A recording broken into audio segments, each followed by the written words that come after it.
importante, né, no nosso dia a dia. A gente gera muito resíduo, então a gente precisa saber quais as maneiras corretas de destinar, né? Descobrir também, né, que às vezes a gente fala muito sobre lixo, né, vamos jogar no lixo, vamos jogar fora, e descobrir que nem tudo é lixo, né?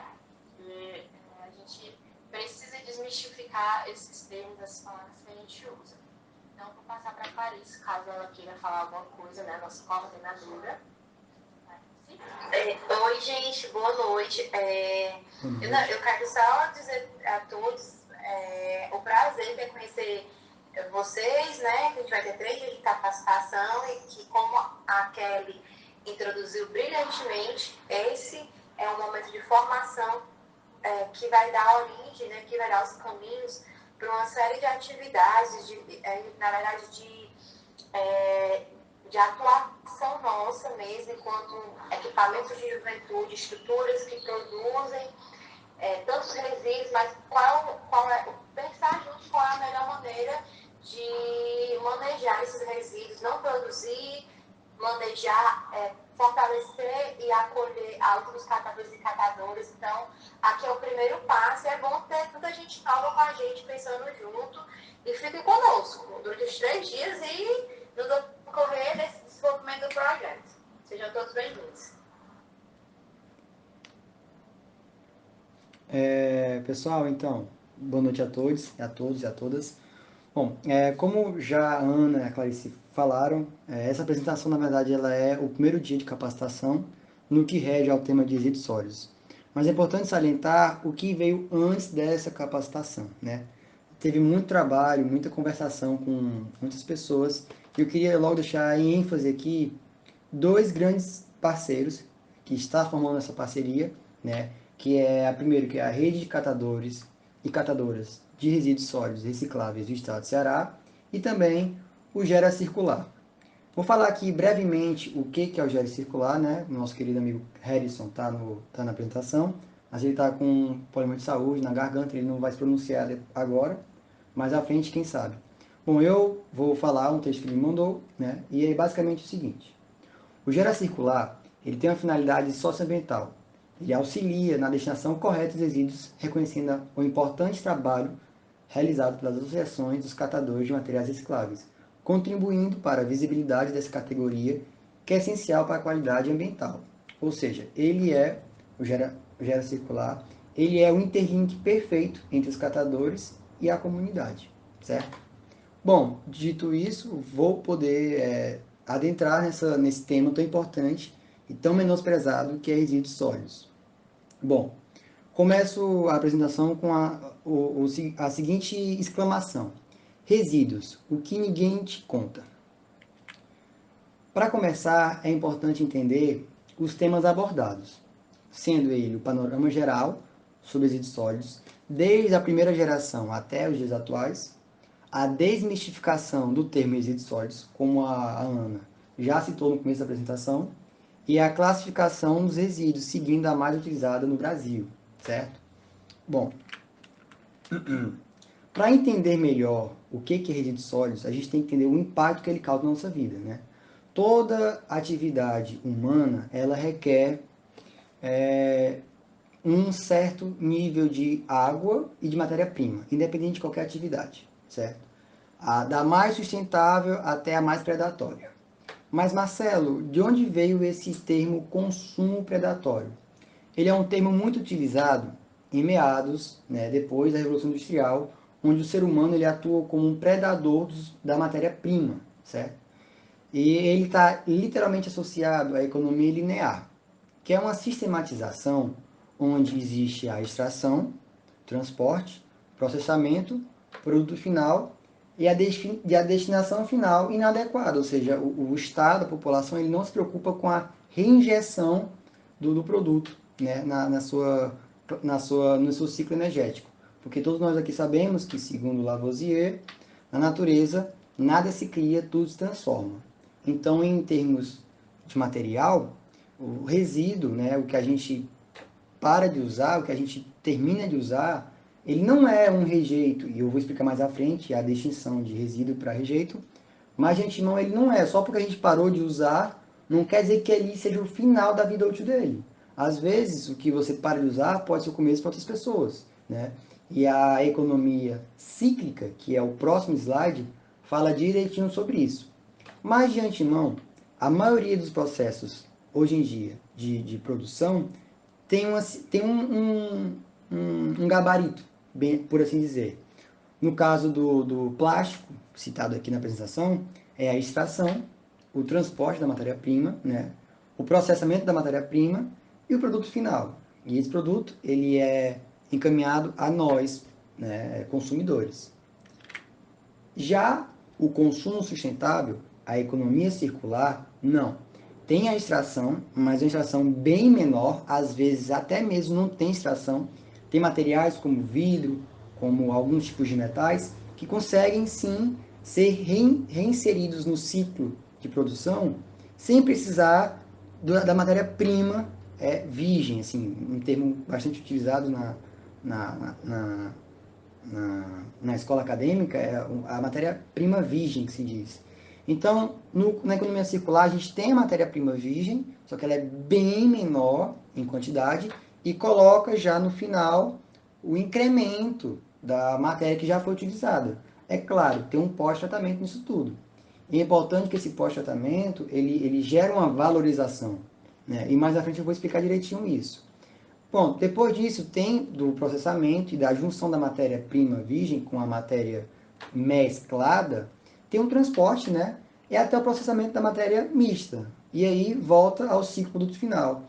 E se você ver, se você pensar de uma forma sistêmica, é de fato um ciclo, porque no final temos um produto final que vai ser descartado, vai ser processado, vai ser reinserido. E fica menos danoso, porque é óbvio que a gente utilizaria menos matéria-prima virgem, logo demandaria bem menos recursos naturais da natureza, né? Recursos naturais da natureza é um pouco redundante, mas esse é o pensamento. Bom, agora eu desenvolvi junto com um grupo de estudos, né, de resíduos sólidos, esse panorama geral, né? O que isso quer dizer? Vocês podem ver que tem uma certa semelhança com o que foi dito anteriormente, né? Temos a extração no topo, temos o transporte, o processamento, o produto final, e aí é entregue por meio da rede de distribuição para nós consumidores. Nós consumimos, fazemos a destinação, que é o quê? O que é a destinação? O que é obrigação nossa? A gente tem que separar os resíduos, minimamente entre orgânicos e recicláveis. É o básico. Você que junta papelão com resto de comida, saiba que é uma obrigação sua você minimamente segregar entre resíduos úmidos e secos. Mas, partindo desse pressuposto, digamos que a gente faça isso, né? A gente faça direitinho e coloque para a coleta, para a rede coletora municipal de resíduos coletar e deixa a nossa responsabilidade, que já foi cumprida, para a do Estado, né? A do município. E aí, digamos que essa rede de coletora de destinação final, né, de coleta de resíduos, ela não tem uma coleta que segrega os resíduos. Por exemplo, um caminhão que tem um setor para plásticos, orgânico, metal e vidro. No final, tudo isso se junta. Então, a gente pode ver que isso não é só um problema nosso, é também da prefeitura, do município. Mas, digamos que, beleza, foi feito esse processamento nosso, a prefeitura fez o processamento dela, mas não destinou para o local adequado. E qual seria o local adequado? Um aterro, né? Centro de triagem, uma usina de triagem e compostagem. Ela deixou à mercê, ela pegou o resíduo e levou para um canto bem distante, para ninguém perceber, o que geralmente acontece. Isso acontece desde a Idade Média, desde quando nós, humanos, eram nômades, a gente fazia isso. A gente comia, jogava as cascas, fazia nossos rejeitos e íamos embora. Mas a diferença é que quando a gente era nômade, o meio ambiente conseguia suportar isso, né? E conseguia acolher essa nossa demanda, esse nosso consumo. Mas agora o meio ambiente não consegue acolher essa forma, primeiro, porque a gente está em grande número. A população ela cresce de forma exponencial. Depois das civilizações, não existe só o consumo de subsistência, existe o consumo de produção, a globalização. neoliberalismo. Mas enfim, vamos focar aqui nessa sistematização.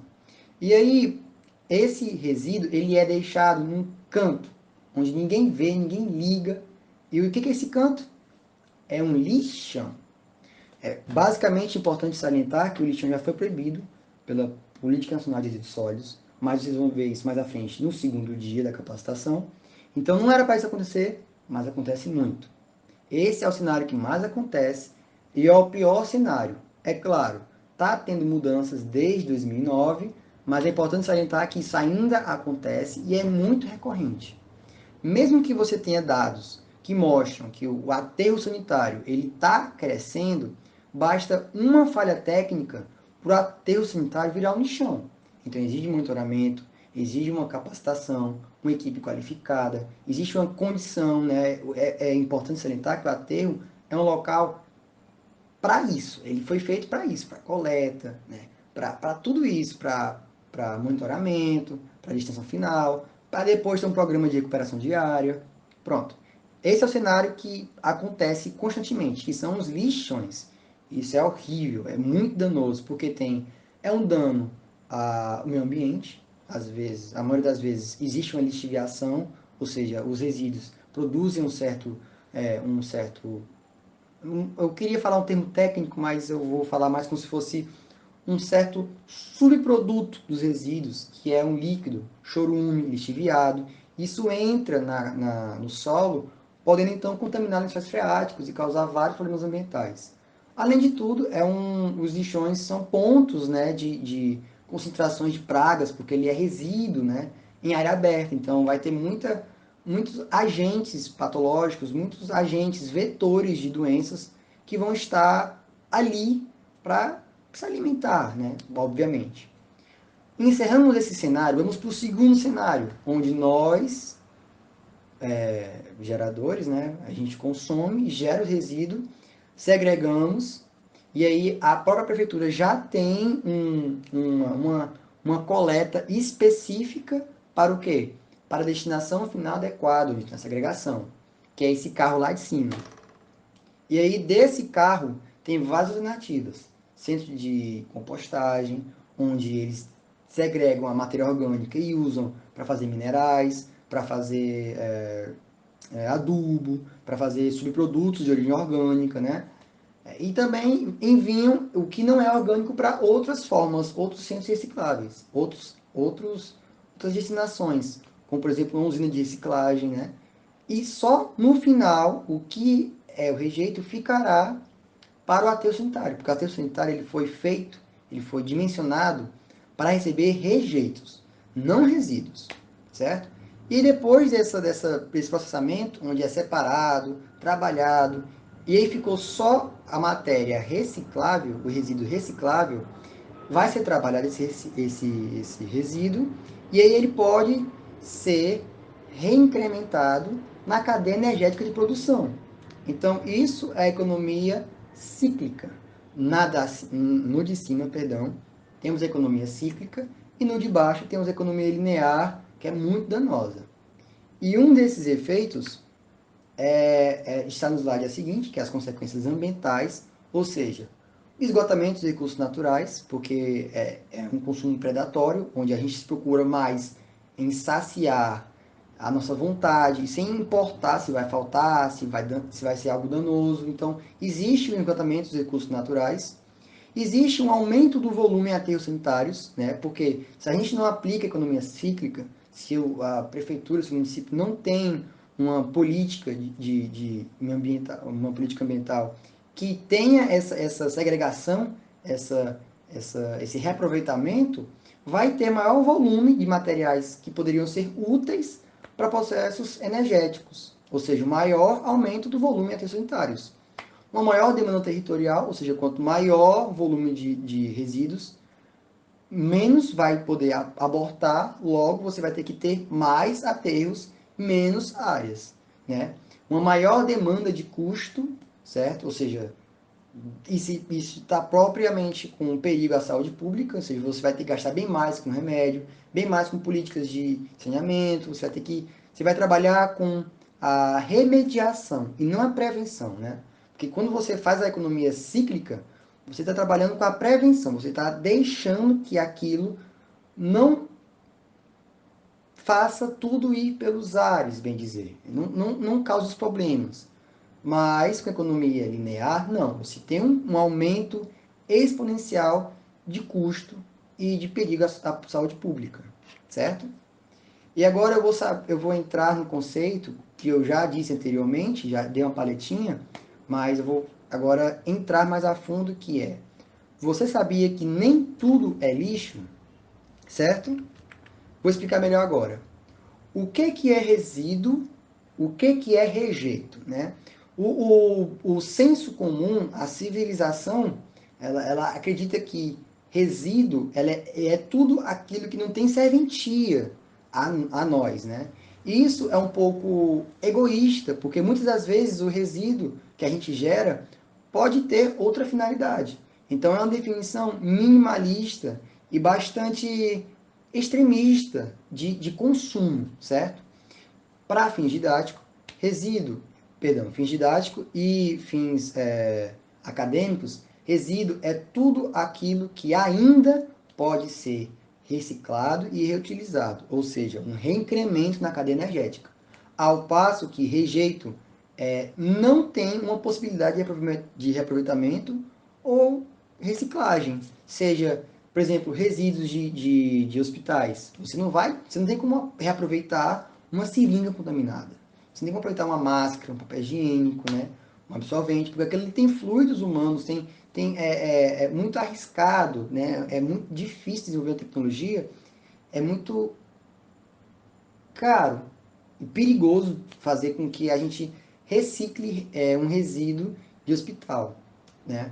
Então, é bastante importante salientar isso, né?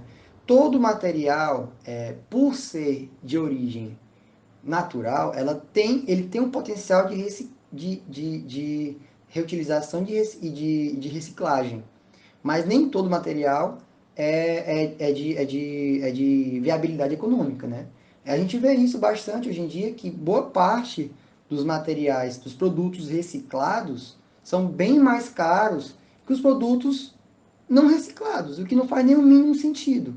Mas isso já é uma questão de política interna da prefeitura, né? Política ambiental, né? Às vezes é realmente mais caro você conseguir um material reciclado. Então, enquanto a gente não tiver essa sensibilidade, fazer essa pressão, o próprio mercado vai mandar em como a gente vai consumir, vai mandar no meio ambiente, porque é o neoliberalismo, né? É o mercado que manda na gente. Infelizmente, enquanto a gente não impor que a gente se importa com o meio ambiente, impor, e como é que a gente põe ao mercado? Mudando a forma de consumir, né? Enquanto a gente não estiver fazendo isso, o item reciclado vai ser mais caro, mais inacessível do que o item não reciclado. E o que isso é uma barbaridade, né? Dito isso, explicar essa diferença entre resíduo e rejeito, eu gostaria de falar também da classificação dos resíduos, né? Essa classificação ela segue a NBR 10.004, de 2004. Ela é a mais conhecida do Brasil, ela é a mais utilizada em projetos de resíduos sólidos, né? E eu vou falar aqui, vou ler para vocês basicamente o que é cada classe e cada subclasse, né?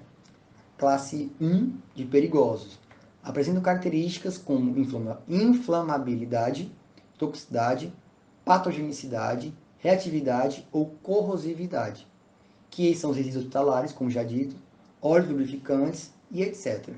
E a classe 2 são os não perigosos. Tem a classe 2A, que são os não inertes, que são os biodegradáveis, que possui a biodegradabilidade, a combustibilidade ou a solubilidade em água, restos de alimento, gesso, restos de madeira.